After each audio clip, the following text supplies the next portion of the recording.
Bismillahirrahmanirrahim. Yasin.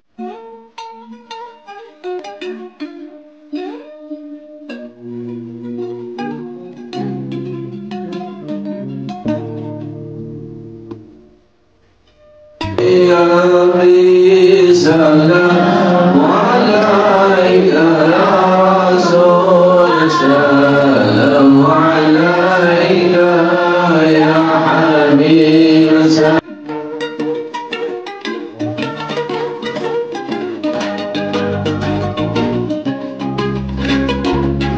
Kehidupan dunia bersifat sementara, ibarat seorang musafir yang berkelana menuju satu destinasi.